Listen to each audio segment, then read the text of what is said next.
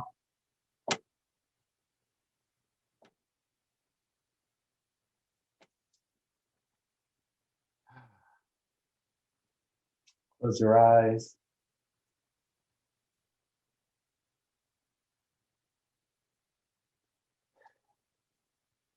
And think about all that you are experiencing in the world.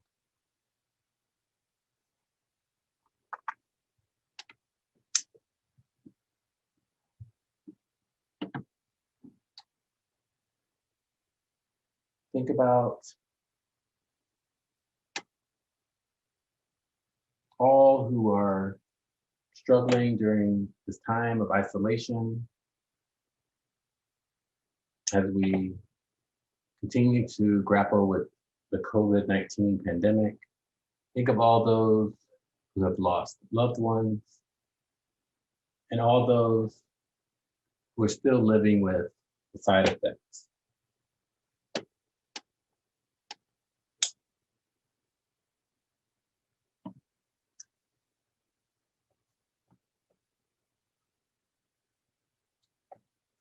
Think of those who are still traumatized by the events of January 6th.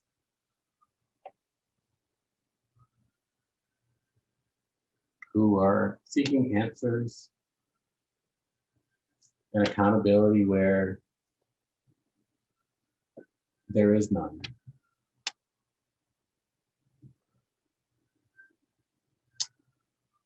Think about this new day.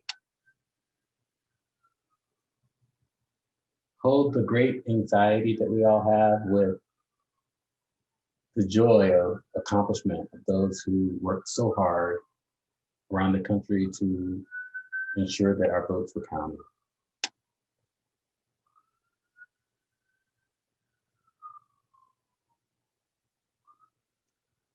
Now come back to yourself and your home and your family and all that you have to do. May you be well, and may you be blessed. Amen. Ashe. May it be so. As you extinguish your chalice at home, may we give thanks for this time together, for the wisdom and inspiration that we've received. May we carry that wisdom into our lives and into our communities. May you find untapped sources of strength and courage and discover in yourself a new fire that burns in your belly and keeps you going. May the presence of spirit be proximate, cooling, and reassuring to you when you are overheated. May we all together choose to build a Unitarian Universalism that holds each and every person sacred and worthy of hospitality and inclusion. May you be well. Beloveds, as we leave this sacred time together, let us remember to praise this gift of life, to be attentive to its wonder and its beauty. May we kindle more love, more joy, and more song into our hearts and into our days. May we be led out in peace, and may we give back love.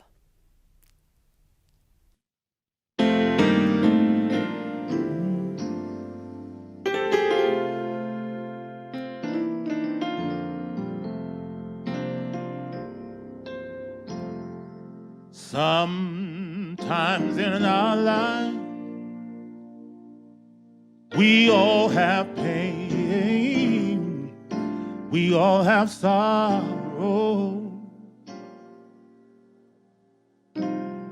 But if we are wise, we know that there's always tomorrow. Lean on me when you're not strong. Can you say that? I'll be your friend. Let me hear you. I'll help you carry on, for it won't be long. I'm gonna need somebody to lean on.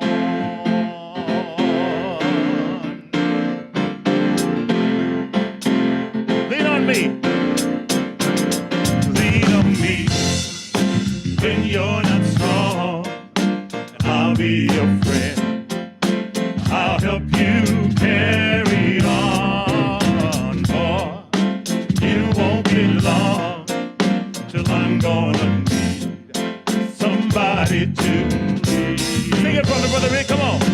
If there is a load you have to bear that you can't carry, well, I'm right up the road. I'll share your load if you just call me. Lean on me, yeah. Everybody. When you're not strong, I'll be your friend. I'll be your friend. Yeah, I'll help you carry on. For it won't be long till I'm gonna need somebody to lean on. All right, you just call. You just call on me, brother, when you need a hand. Yeah, we all need somebody to lean on. I just might have a problem, I might have a problem that you'll understand. We all need somebody to lean on me. Lean on me when you're not strong. Yeah, I'll be your friend. I'll help you carry on. It won't be long till I'm gonna need somebody to. All right, you just call on me, sister.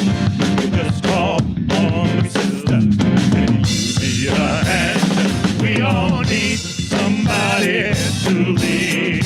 I just might have a problem. I might have a problem that you'll understand. We all need somebody to lead. Lean on me, yeah.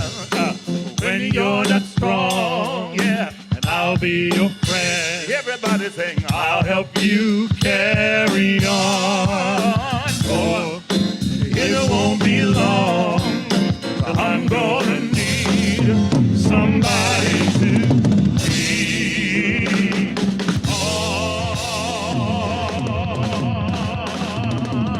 on. Let me hear you say, yeah, come on.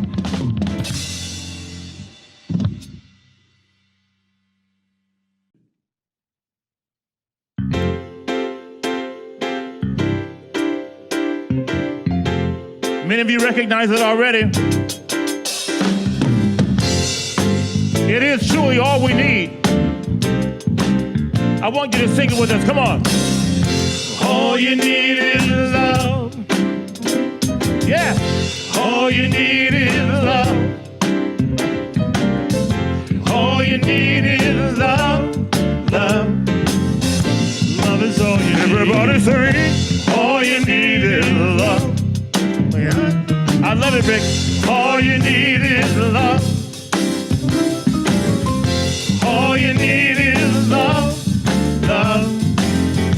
Love is all you need. Love, love, love. Love, love, love. Love, love, love. Everybody say love, love, love. Love,